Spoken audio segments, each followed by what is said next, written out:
Like I was saying in part one, yeah, of the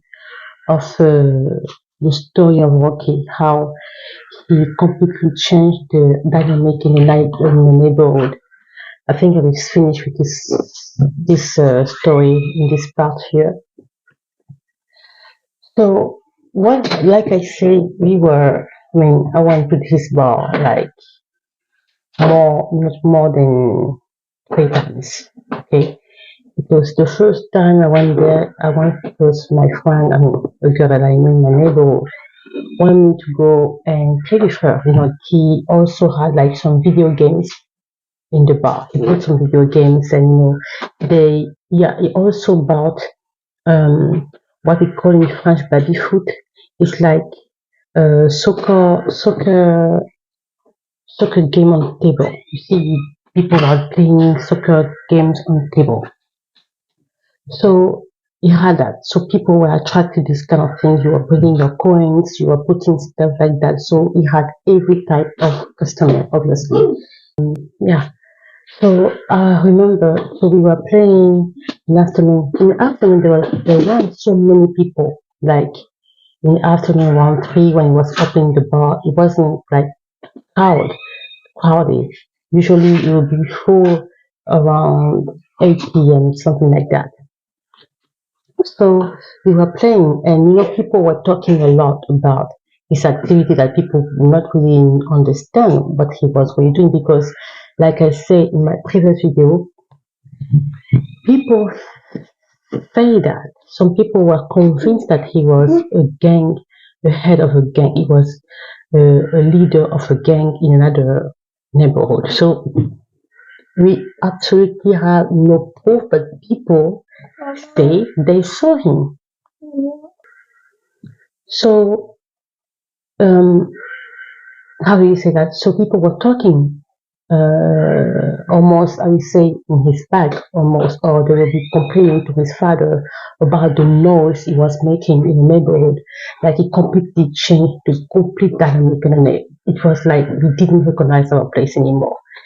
And what happened is, what can I say, is the kids sometimes will hear parents talking about him on the back, like, you know, they'll be talking about him like, oh, Rocky.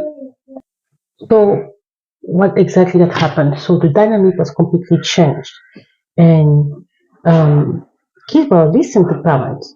They heard parents talking about him, and yeah, there were people would go in the back and talking, and also trying to tell the father that, look, your son is making noise in the neighborhood. Please do some please do something about it. Like do something because we don't recognize our neighbors have completely changed. The neighborhood has completely changed. This is a place where people are living normal life. It's not a commercial place, and it made no sense that one day you open that. So kids were, they went to the bar. It was an afternoon. Usually we were asked to be extremely respectful to him. Why? Because since he didn't have any proof of act- his activity,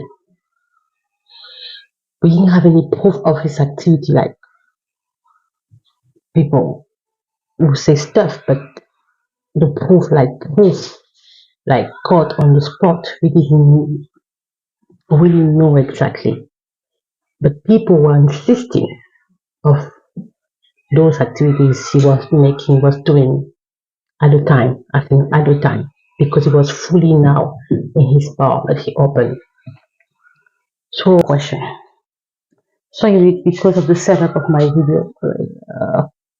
Okay, the asking question. I will try to imitate what we were playing, So people were very careful when it comes to asking questions because you don't want to deal with a situation like breaking of your home. We didn't really know what was happening in the neighborhood.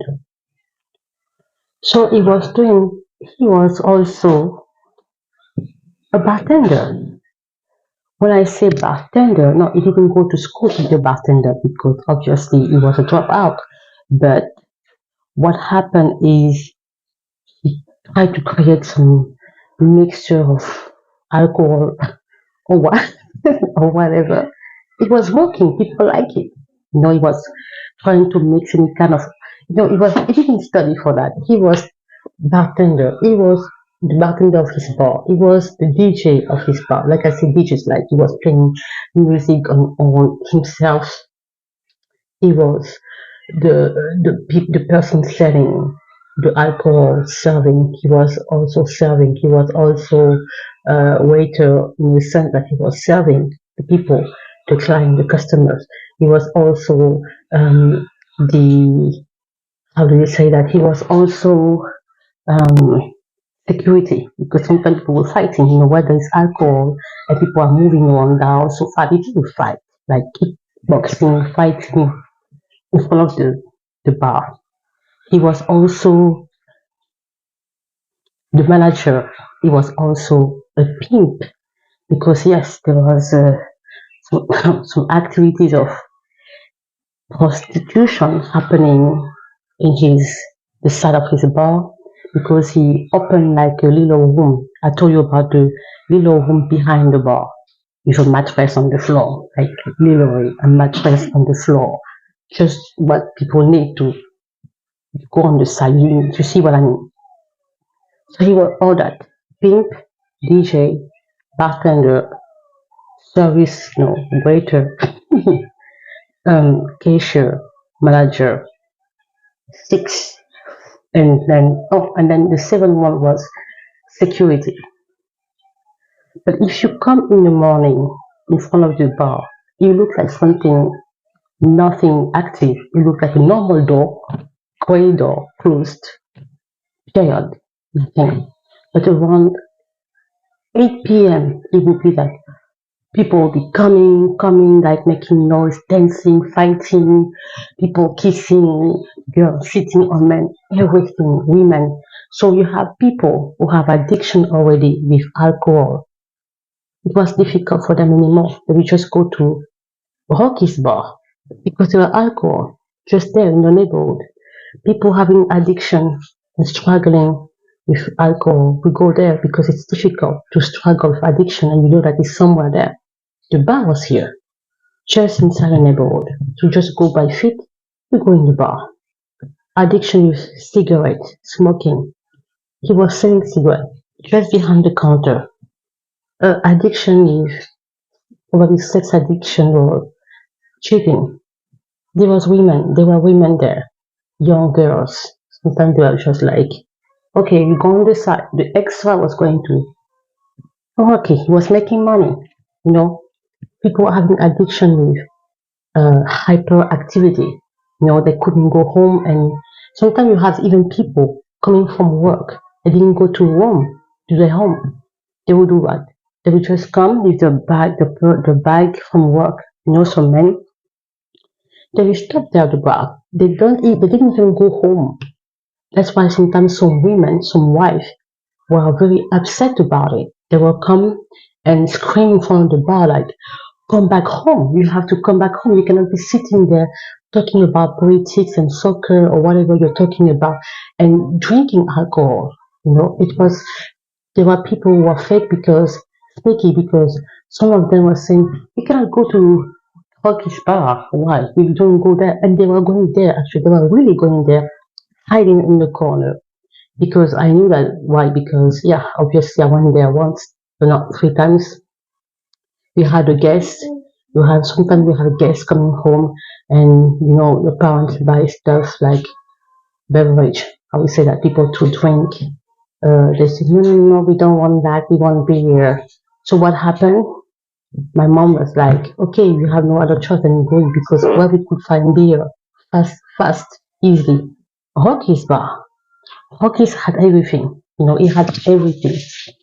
So what happened is that it's starting to be very challenging for people around. It was challenging for people around.